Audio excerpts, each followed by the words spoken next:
Demon Emperor Chapter 562.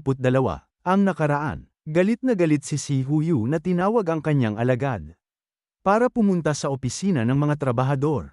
Sinabi niya hanapin ang hinay-opak na trabahador na nag-utos kay Chupa na maglinis sa mansion niya. Nagpapatuloy. Maggagabi na at papalubog na ang araw. Nagtipon-tipon na ulit ang mga trabahador. Kakatapos lang nila sa kani-kanilang trabaho bilang janitor ng sekto. Hinihintay na lang nila ang kanilang sahod sa buong araw na pagtatrabaho. Sa tingin ko nandito na yata ang lahat. Pero wala pa ang batang yon. Hindi pa siya dumarating. Sa palagay ko natuluyan na siya. Tinapos na siya siguro ng pinuno ng sekto. Ha ha! Siguro nga, tama ka sa sinabi mo. May team na kalbo. Ang pinuno ng sekto ay masyadong mainitin ang ulo. High blood. Masyado siyang mapili sa lahat ng bagay. Napaka-arte niya na parang babae. Marami ng mga trabahador ang nabigo. Dahil hindi niya nagustuhan ang ginawa nilang paglilinis. Ang pinuno ng sekto ay masyadong mataas ang kanyang standard. Kaya talaga mahirap maglinis sa kanyang mansyon. At ang mga ibang trabahador na hindi niya nagustuhan, buhay nila ang naging kabayaran. Nakakatakot talaga. Ang batang yan ay kakapasok lang sa sekto natin. At ang unang naging trabaho niya ay maglinis sa bahay ng pinuno ng sekto. Sigurado akong magkakamali siya dahil hindi pa niya gamay ang mga galawan dito. Hindi pa siya sanay sa mga discarding tactics at hayahay sa trabaho. Sigurado ako na ang batang yon ay hindi na makakabalik. Kahit magpustahan pa tayo. Ha ha ha ha ha!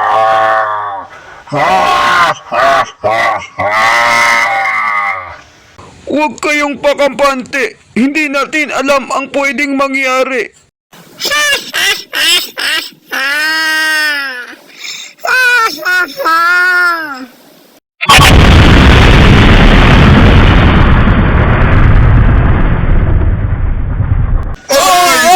Nasabi ako! At may biglang dumating na bisita na hindi inaasahan sa opisina ng mga trabahador. Kumusta kayong lahat? Hindi ba ako nakakabala? Papuntahin niyo rito ang lahat ng mga namumuno na tagapangasiwa ng opisina ng trabahador. Kailangan ko silang makausap ngayon din. Hindi ba yan ang tagapangasiwa na si San? Ang namamahala patungkol sa pinuno ng sekto. Bakit siya pumunta rito? Wala naman siyang kailangan sa atin sa opisina ng trabahador. Pumunta siya siguro dito para ipaalam sa atin. Nakunin na natin ang bangkay ni Chupa sa mansyon ng pinuno ng sekto. Yun siguro ang ipinunta niya dito. Sigurado ako. Tagapangasiwang San, ikinagagalak ka naming makita rito. Ang pagpunta mo rito sa opisina ng trabahador ay isang malaking karangalan sa amin.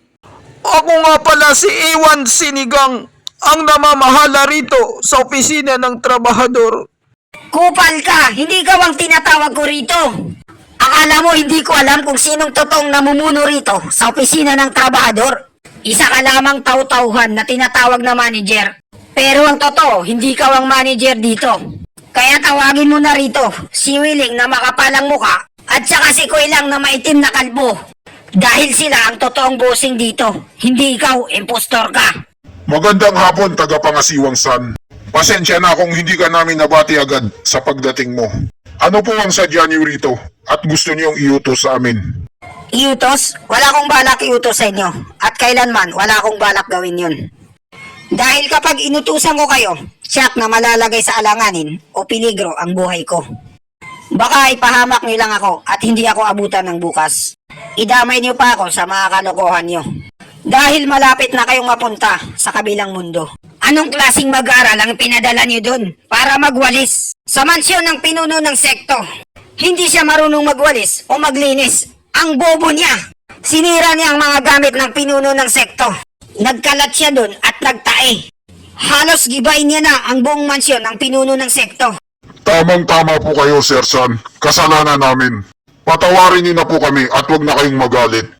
Ngayon sigurado na ako na binalatan ka na nila ng buhay doon. Makakapagkape na naman tayo ng libre nito. Tagapamahalang Sir San, i-relax niyo lang ang butotoy niyo. Kami na po ang bahala sa lahat. Kukunin na namin ang bangkay niya doon at lilinisan namin ang buong mansyon ulit. Ikaltas niyo na lang po sa sahod namin yung mga sinira niyang gamit. Anong pinagsasabi mo tungkol sa katawan niya? Wala naman akong sinasabi rito na kunin niyo ang bangkay niya. Masyado kayong advance mag-isip. At saka yung mga babayaran niyo tungkol sa mga nasirang gamit, sa Gcash ko na lang niyo isend pag nakasahod na kayo. Tagapamahalang San, hindi kaya marahil ay ang pinuno ng sekto mismo ang nagtanggal sa kanya sa mundong ito? Wala na sigurong natira sa kanya, ni katiting lang. Siguro sa sobrang galit ng pinuno ng sekto, pinasabog niya na ang batang yon. Asa kayong dalawa. Ang batang yun ay tumakbo, patakas. At wala siya ngayon sa mansyon ng pinuno ng sekto. Hindi namin alam saan siya pumunta. Ano? Tumakbo siya? Hindi maaari. Paano siya nakatakbo? Tagapamahalang San, hindi siya makakatakas ng basta-basta. Ako na mismo ang maghanap sa kanya sa buong sekto. Hahanapin ko siya kahit saan lupalop pa siya nagtago. Hindi siya makakatakas sa akin over my dead body. Hindi na natin kailangan gambalain pa ang mga mag-aaral sa loob at mag-aaral sa labas tungkol sa mga ganitong pipitsuging bagay. Nag-iisip ka ba, Ogag? Gusto mo siyang hanapin? Magsasayang ka lang ng oras. Isipin mo nga, ang pinuno ng sekto ay hinayaan siyang mga takas. At hindi siya sinisisi ng pinuno ng sekto sa mga nagawa niyang pagkakamali. At sinabi niya sa akin na wag daw gagalawin si Chupa. Kung hindi, magkakamatayan tayo. Ano? Hindi maaari. Hindi naman niya anak si Chupa para sabihin niya yun. Ang pinuno ng sekto ay hinayaan siyang makatakas at hindi siya hinuli. Bakit kaya? At sinabi niya na wag daw namin gagalawin si Chupa. Gaano ba sila ka-close para sabihin yun? Pati nga rin ako ay hindi makapaniwala sa sinabi ng pinuno ng sekto. Sa tagal ko nang nakasama ang pinuno ng sekto sa buhay. Sabay kaming lumaki at tumanda. Hindi ako makapaniwalang nasabi niyon. Pero ang utos ay utos. Walang pwedeng lumabag. Kaya walang pwedeng manakit kay Chupa. Hindi niyo siya pwedeng galawin. Naintindihan niyo ba? At sino bang putangin ng hayop na yan na nag-utos sa kanya na doon magwalis sa bahay ng pinuno ng sekto? Ilabas niyo na siya dahil galit na galit ang pinuno ng sekto. Gusto niya siyang gawing punching bags. Lagot na. Kailangan kong makahanap ng alibay na pwede kong sisihin sa mga nangyari. Zan Fugay! Di ba sinabi ko sa'yo na doon ka magwawalis sa tirahan ng pinuno ng sekto? Ba't di mo sinunod ang utos ko sa'yo? Bakit si Chupa ang pinagwalis mo doon? Lumalabas na naman ang pagiging tamad mo at magulang. Hindi po, nagkakamali kayo sa paratang niyo sa akin. Kay Venerable Sinyo ako pinaglinis. Manahimik ka! Sasagot ka pa eh! Sinabi ko sa'yo na sa pinuno ng sekto ka maglinis. Tapos si Chupa ang pinaglinis mo doon. Aray! Ibaba mo ko, kalmo! Hindi mo ba alam na kayo dapat na mga bitiranong mag-aaral ang nakapwesto doon? Dahil alam niyo na yon at gamay niyo na. Ngayon matitikman mo ngayon ang parusa ng pagiging matigas ang ulo. Mauna ka na sa kabilang mundo at ikumusta mo na lang ako kay Satanas. Buti na lang hindi ako nahalata at hindi nagtanong si Sir San. Tagapangasiwa, Sir San, pinarusahan ko na po ang may kasalanan na nagutos kay Chupa na magwalis sa mansyon ng pinuno ng sekto. Ano pa po ang ibang iutos niyo, Sir San? Magaling kang kupal ka. Akala mo hindi ko napansin na naghanap ka lang ng may tuturo mo? Sabay pinatahimik mo na siya agad para hindi makapagsalita. Maitim na kalbo, koy lang. At makapalang muka, yoiling. Wala akong pakialam kung anong pinaggagawa niyong laro. Mapapersonal man yan o hindi. Pero ito lang ang may papayo ko sa inyo. Huwag na huwag niyong isasali ang mga problema ng sekto. Katulad kanina, kung inayos niyo sana ang paglalagay ng mga tao, hindi sana magkakaganito. Dahil kapag naulit pa to, may kakalagyan talaga kayo. Hindi maaari. Alam talaga ni Tagapangasiwang San na kami ang may pakana ng lahat. At saka sa tinagal-tagal ko na rito, mahigit 1 dekada na, kasama ko ang pinuno ng sekto sa bahay. Sabay kaming kumakain lagi, 1 plato lang ang gamit. Bihira ko lang siyang makitang magalit, kasi lagi siyang naka-smile. Pero mas bihira pa na makita ko siyang galit na galit at punong-puno na parang gusto niyang makapatay ng tao. At wasakin ang lahat ng makita niya. Si Chupa, ang batang yon. Kahit sabihin pa natin na isa siyang trabahador, pero hindi siya pipitsuging tao. Isa siyang bigatin. Kaya mag-iingat kayo sa susunod.